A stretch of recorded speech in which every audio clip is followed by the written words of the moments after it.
Assalamualaikum warahmatullahi wabarakatuh. Halo, kami dari kelompok 10 dari kelas 3C dan 3D, mata kuliah penulisan karya ilmiah, akan mempresentasikan hasil kerja kelompok kami mengenai perencanaan penulisan dan publikasi karya ilmiah. Submateri yang akan kita bahas, yang pertama, perencanaan penulisan karya ilmiah.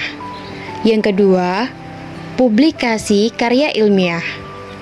Ketiga, menulis jurnal ilmiah. Dan yang keempat, presentasi karya ilmiah. Perencanaan penulisan karya ilmiah. Proses perencanaan. Agar menghasilkan karya tulis yang baik, seorang penulis harus merencanakan dan mempersiapkan dengan matang. Perencanaan tersebut meliputi 4 hal. Yang pertama yaitu proses pemilihan topik, kedua, perumusan tujuan penulisan, ketiga, pengumpulan informasi dan data, lalu yang keempat, penyusunan naskah karya tulis ilmiah. Yang pertama, proses pemilihan topik. Pemilihan topik berkaitan dengan pemilihan apa yang akan menjadi pokok pembicaraan dan pembahasan dalam tulisan. Topik itu dapat diperoleh dari berbagai sumber, yakni pengalaman, pengamatan, pendapat, penalaran, bacaan, dan khayalan. Dalam memilih topik karya ilmiah, terdapat beberapa hal yang perlu dipertimbangkan. Yang pertama, topik yang akan dipilih sebaiknya menarik untuk dikaji. Kedua, topik yang akan dibahas tidak terlalu luas dan tidak terlalu sempit. Ketiga, topik yang dipilih sesuai dengan minat serta keahlian penulis. 4.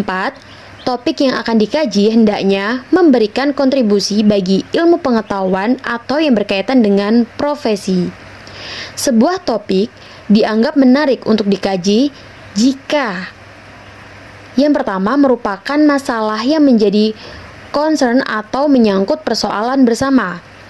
Kedua, merupakan jalan keluar dari suatu persoalan yang sedang dihadapi. Ketiga, mengandung diskursus atau konflik pendapat. Keempat, isu yang dibahas merupakan isu kekinian. Lalu yang kelima, masalah yang dikaji bisa diselesaikan dalam waktu yang disediakan. Kedua, perumusan tujuan penulisan. Proses perencanaan menyeluruh yang akan mengarahkan penulis dalam penulisan selanjutnya. Pada tahapan ini, penulis diharapkan bisa merencanakan tujuan, tahapan, dan proses penulisan. Selain itu, penulis juga diharapkan mampu memikirkan terkait harapan serta ending atau akhir dari penulisan. Ketiga, pengumpulan informasi dan data. Informasi, bahan atau data untuk menyusun karya ilmiah bisa berasal dari hasil penelitian lapangan atau berasal dari literatur seperti buku, jurnal, laporan, dan sebagainya yang menjadi informasi atau data dari penulisan ilmiah. Bahan yang diperoleh dari berbagai sumber tersebut sebaiknya dicatat dan disusun secara tertib dan teratur. Bahan-bahan yang didapat dari bacaan atau literatur dapat dituliskan dalam beberapa bentuk, yaitu yang pertama, kutipan langsung. Jika kita menyalin kata-kata dari sumber atau literatur tepat seperti aslinya. Kedua, kutipan tidak langsung. Jika kita melakukan parafrasa atau mengungkapkan kembali maksud dari penulis dengan kata-kata kita sendiri. Ketiga, rangkuman atau ringkasan. Jika kita meringkas dan menyaring yang kita baca. Keempat, review.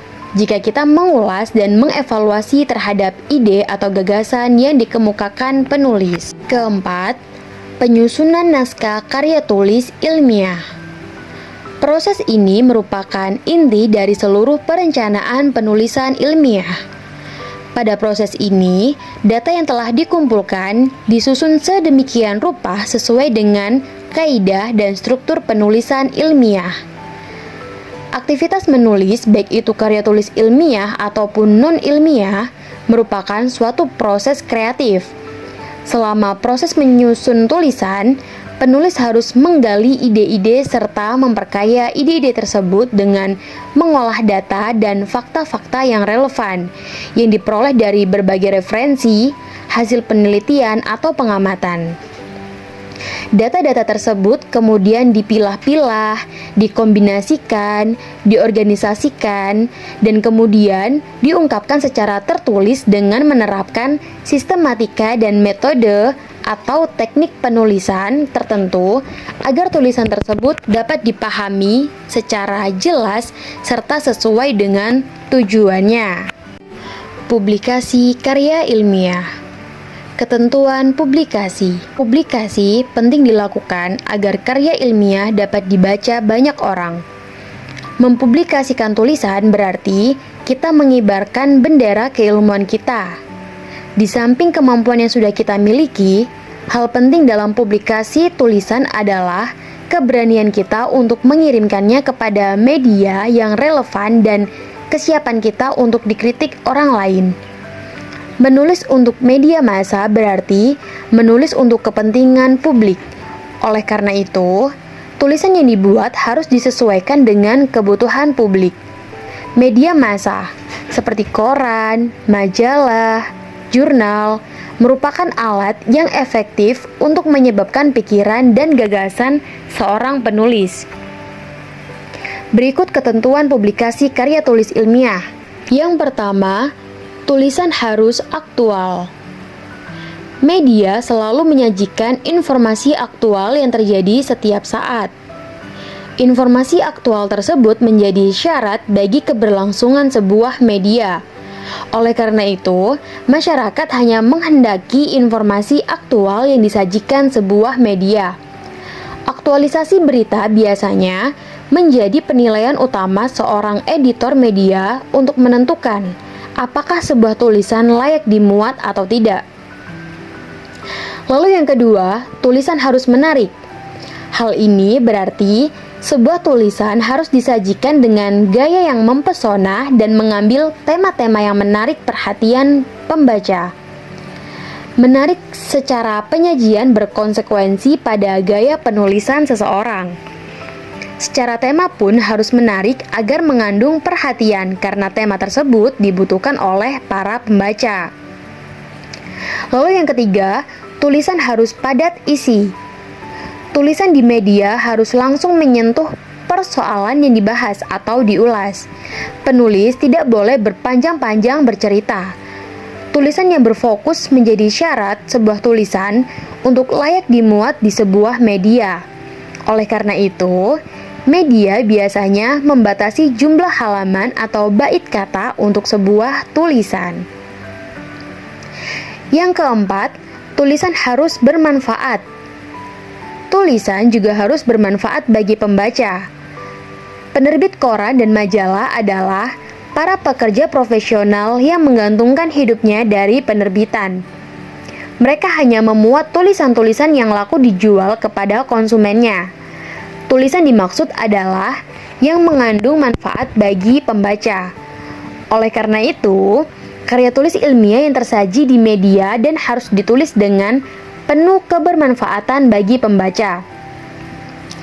Ketentuan di atas tidak seluruhnya berlaku untuk karya tulis ilmiah, mengingat banyak karya tulis ilmiah yang tidak mengandung unsur aktualitas, namun bermanfaat bagi pembaca. Oleh karena itu, media yang berbeda menghendaki jenis dan karakteristik tulisan yang berbeda. Namun, secara prinsip, tulisan yang bermanfaat dan bernilai apabila tulisan tersebut dipublikasikan kepada khalayak. Proses publikasi. 1. Publikasi ke dalam proceeding. Salah satu cara yang dianggap paling mudah dalam mempublikasikan suatu karya ilmiah, khususnya artikel ilmiah, adalah melalui kegiatan seminar. Kegiatan seminar dapat digolongkan pada area internasional, nasional, regional, maupun lokal. Pada setiap penyelenggaraan kegiatan seminar, biasanya ada call paper yang dapat dimanfaatkan mahasiswa untuk mempresentasikan karya ilmiahnya. Prosedur pengiriman pada umumnya, prosedur yang harus diikuti oleh calon pembicara suatu seminar, yaitu sebagai berikut. Yang pertama, hubungi terlebih dahulu pihak panitia untuk menanyakan hal-hal penting seperti yang dijelaskan di depan. Lalu yang kedua, kirimkan kurikulum vitae atau CV dan abstrak sebelum batas akhir waktu yang ditentukan. Ketiga, jika abstrak tersebut diterima dengan dibuktikan pemberitahuan oleh panitia, maka segera lanjutkan mengirimkan naskah lengkapnya sesuai dengan format dan sistematika yang ditentukan. Lalu yang keempat, jika ada balikan dari pihak panitia, maka segera revisi tersebut sesuai saran atau catatan pihak panitia. Lalu yang kelima, jika naskah revisi final sudah dikirim, maka sebaiknya dicek pada panitia apakah naskah tersebut sudah terkirim atau belum. Kedua, publikasi pada media cetak harian. Media cetak harian seperti koran pada umumnya memberi kolom khusus tentang tulisan mahasiswa maupun guru. Misalnya, media cetak harian Kompas yang sudah menyediakan kolom khusus Kompas Muda. Tulisan tersebut biasanya berupa artikel ilmiah populer. Pada koran tertentu juga memuat resensi buku yang diterbitkan pada hari tertentu. Selain itu, para penulis tentu perlu memperhatikan syarat-syarat yang telah ditentukan oleh pihak redaksi. Syarat-syarat tersebut biasanya juga dijumpai pada kolom khusus yang memuat artikel yang dimaksud. Contoh syarat penulisan artikel pada penulisan artikel di Kompas. Yang pertama, memiliki tema yang aktual. Kedua, menggunakan referensi yang jelas. Ketiga, menggunakan bahasa yang jelas, sederhana, ringkas, dan runtut. Keempat, isi artikel mudah dimengerti. Selain itu, artikel yang dikirim di Kompas harus asli, belum pernah dimuat di media lain. Substansi untuk kepentingan umum, dan artikel disusun oleh satu nama, dan bahasa yang digunakan populer atau luwes. Dan panjang artikel A sama dengan 700 kata, B 600 kata, C sama dengan 500 kata. Lalu artikel dikirim ke opini@kompas.com atau opini@kompas.co.id. Catatan lain yang perlu diperhatikan oleh penulis adalah tulisan dalam artikel, yaitu memuat yang pertama komunikatif, kedua ada fakta, lugas, dan ada gaya tulisan, tergantung jenis tulisannya. Ketiga, isinya jelas dan jernih, runtut, nalar, tidak keruh, dan populer. Keempat, memperhatikan cara penulisan alinea dan subjudul. Kelima, mudah dicerna, menyajikan unsur 5W dan 1H disusun secara runtut. Ketujuh, singkat, jangan lebih dari 9 kata. Lalu yang ke-8, padat atau lengkap, tetap sederhana.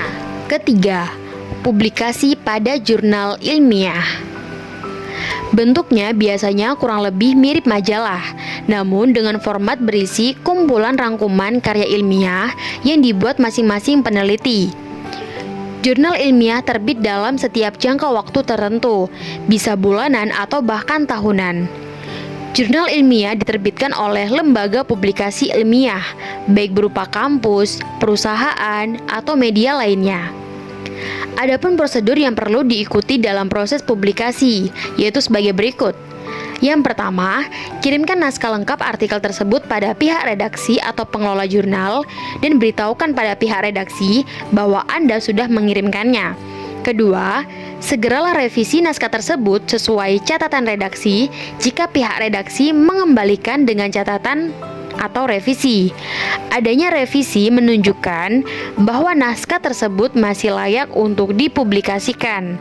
Ketiga, jika belum memahami isi catatan redaksi mengenai revisi tersebut, sebaiknya segera pula untuk menanyakan. Lalu yang keempat, kirimkan kembali naskah yang sudah direvisi tersebut kepada pihak redaksi. Jika masih ada catatan dari redaksi, maka segera pula untuk direvisi sesuai catatan tersebut. Jika sudah tidak ada revisi, maka ditunggu saja proses penerbitannya. Kelima, Jika membutuhkan proses yang cepat, maka sebaiknya meminta surat pernyataan bahwa artikel tersebut diterima atau layak oleh redaksi dan masih dalam proses terbit. Menulis jurnal ilmiah. Trik menulis jurnal ilmiah yang efektif meliputi: yang pertama, judul. Jumlah kata 12-15 kata, mencerminkan isi secara mantap atau pas, memuat kata kunci, tidak ada singkatan, rumus dan jargon, tidak mengandung kata pengaruh, beberapa, pengamatan pada, tidak mengandung kata kerja, dan tidak ada metafora seperti puisi dan peribahasa. Kedua, penulis. Jika nama penulis lebih dari satu orang, urutan penulisan nama penulis sudah harus disepakati. Lalu penulis bertanggung jawab atas isi. Harus taat asas dalam menuliskan nama, khususnya mereka yang tidak memiliki nama keluarga. Jangan menyingkat nama belakang. Contoh yang tidak baik, Johara D. Lalu contoh yang baik, Johara Dwi. Penulisan nama dalam setiap jurnal harus konsisten, terutama untuk nama yang lebih dari 2 kata. Semua nama ditulis tanpa gelar. Ketiga, alamat. Tuliskan nama yang permanen atau alamat pos. Contoh, Program Studi Pendidikan Guru Sekolah Dasar Fakultas Ilmu Pendidikan Universitas Trunojoyo, Jalan Raya Telang, Bangkalan 69162. Untuk mahasiswa pasca sarjana, tuliskan nama perguruan tinggi, tempat studi, dan lembaga asal jika ada. Yang keempat, abstrak. Ditulis dalam bahasa Indonesia dan bahasa Inggris. Abstrak dalam bahasa Inggris adalah suatu keharusan. Diikuti kata kunci atau keyword. Maksimum mengandung 200 jumlah kata. Hendaknya tidak mengulang judul dalam abstrak. Disajikan secara utuh, bukan pengantar. Hal yang perlu dimuat, pendapat baru, pendekatan atau metode yang diterapkan, hasil-hasil penting dan simpulan. Tidak ada pengacuan ke tabel, ilustrasi, dan rujukan. Singkatan harus dijelaskan, atau jika tidak, akan digunakan lagi dalam abstrak. Singkatan tidak perlu dikenalkan. 5. Pendahuluan. Berisi latar belakang permasalahan. Tidak perlu lagi menguraikan manfaat penelitian karena manfaat penelitian biasanya sudah ada dalam format usulan penelitian. Tidak terlalu ekstensif. Ada yang 3-4 paragraf atau 2 halaman. Ketik spasi ganda. Sering mengacu pada pustaka yang menjadi landasan atau ulasan penelitian. Keenam, tinjauan pustaka. Tidak dituliskan sebagai bagian yang terpisah tetapi masuk dalam pendahuluan. Pustaka yang diacu harus ada dalam daftar pustaka.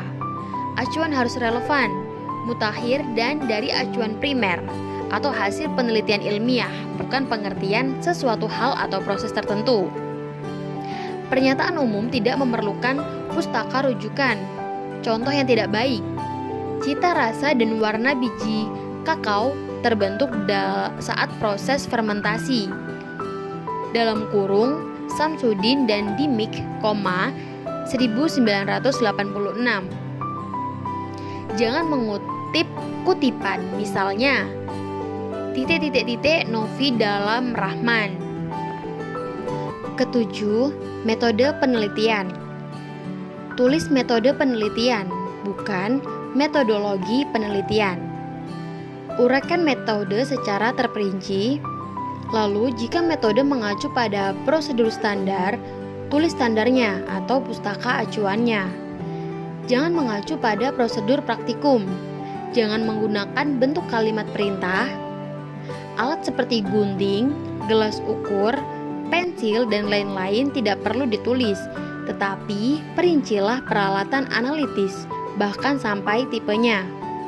Gunakan satuan sistem internasional atau SI untuk kuantitas.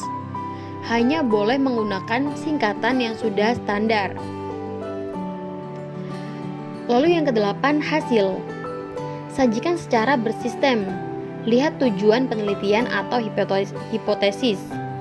Gunakan hanya data yang terkait dengan tujuan. Tidak ada data yang ditampilkan berulang. Hasil didukung oleh olahan data dan ilustrasi yang baik. Beri nomor dan diacu dalam teks. Contoh, berdasarkan tabel 1. Jangan menarasikan angka dalam tabel atau ilustrasi, tetapi nyatakan dengan kalimat dalam paragraf yang berpenguatan temuan penelitian. 9. Pembahasan. Tidak mengulang hasil secara ekstensif, tidak sekedar menarasikan hasil. Tunjukkan hubungan yang ada di antara fakta-fakta selama pengamatan. Sudahkah hasil penelitian Anda diberi makna? Berikan kesan kecendikiaan peneliti, berargumentasi secara logis dalam menafsir dan berimplikasi, kemas pendapat penulis dalam paragraf yang baik atau nyatakan juga keterbatasan temuan jika ada. Lalu yang ke-10, kesimpulan dan saran. Yang pertama, tidak mengulang hasil secara verbatim. Lalu buatlah generalisasi dengan hati-hati atau perhatikan keterbatasan hasil temuan. Implikasi temuan dapat ditulis. Saran harus berkait dengan pelaksanaan atau hasil penelitian, tidak mengada-ada. Lalu jika penelitian harus dilanjutkan, yang mana, bagaimana? Lalu yang kedua, ada teknik presentasi karya ilmiah. Yang pertama, persiapan bahan presentasi. Dengan kemajuan teknologi, bahan presentasi dapat dikemas lebih menarik dan tidak membosankan. Anda dapat menggunakan bahan presentasi yang sederhana tetapi canggih menggunakan media PowerPoint. Yang pertama, pada penggunaan media PowerPoint, usahakan jangan terlalu banyak menggunakan animasi dan sound yang tidak perlu.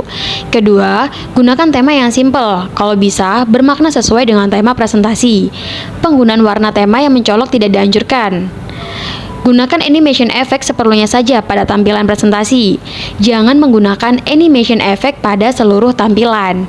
Akhirnya, uji penampilan presentasi Anda kepada teman atau saudara dari segi penampilan dan konsistensi penulisan. 2. Ketika presentasi, siapkan diri Anda. Penampilan Anda mencerminkan keberhasilan presentasi Anda. Gunakan pakaian dan aksesoris diri sesuai dengan tema. Gunakan pakaian terbaik yang Anda punya. Pastikan juga pakaian Anda matching. Dan jangan lupa untuk pastikan official cup Anda rapi dan tidak kusut. Yang tak kalah penting dari penampilan diri Anda adalah tampilan yang rapi pada rambut. Ketiga, menghindari stres. Gunakan trik berikut untuk menghindari stres. Yang pertama, duduk santai dengan menyandarkan badan pada kursi. Kedua, tarik nafas dalam-dalam lewat hidung dan keluarkan lewat mulut. Ulangi beberapa detik sampai Anda merasa lega. Jangan terlalu lama karena akan menambah stres bagi Anda. Lalu yang ketiga, lemaskan otot-otot leher, geleng-gelengan kepala beberapa kali. Keempat, sambil duduk, goyangkan badan Anda ke kiri dan ke kanan beberapa kali. Yang kelima, lemaskan pergelangan kaki dengan menggerakkan pergelangan kaki. Selanjutnya, Anda siap berdiri dan menyampaikan materi. Yang keempat, yang perlu diperhatikan dalam presentasi, yaitu yang pertama, ada kuasai lingkungan. Penguasaan lingkungan diperlukan untuk menghindari tambahan tekanan mental ketika terjadi hal-hal yang tidak diinginkan.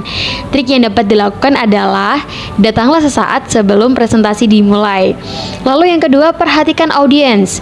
Tataplah audiens secara merata dan bergantian, sehingga mengesankan bahwa Anda sangat memperhatikan mereka. Jangan palingkan pandangan Anda pada langit-langit atau lantai, sehingga mengesankan Anda tidak percaya diri. Yang ketiga, bicara lugas. Gunakan bahasa yang sederhana dan jelas, yang mengesankan Anda tidak sombong. Keempat, jelaskan media. Hindari membaca media presentasi kata per kata. Kalau perlu, hafalkan penjelasan tiap pointer pada PowerPoint untuk mengesankan bahwa Anda benar-benar menguasai yang Anda tulis pada slide presentasi. Lalu yang terakhir, tarik perhatian audiens. Joke adalah cara yang paling efektif untuk hal tersebut. Tetapi jika Anda tidak pengalaman atau Anda bukan seorang yang terbiasa melakukannya, jangan dipaksakan ya. Yang kelima, hindari hal-hal berikut, yaitu yang pertama, hindari untuk menerima telepon pada saat presentasi. Disarankan mematikan HP atau menggunakan mode meeting. Kedua, menggunakan kata-kata yang tidak dimengerti audiens. Ketiga, memperhatikan slide presentasi di dinding proyektor sehingga Anda membelakangi audiens. Yang keempat, hindari untuk berbicara seperti orang menggumam yang sebenarnya Anda sendiri tidak yakin maksudnya. Jelaskan dengan bahasa sederhana dengan intonasi yang normal. Cukup sekian dari kelompok kami. Terima kasih telah menonton video ini dan semoga bermanfaat. Wassalamualaikum warahmatullahi wabarakatuh.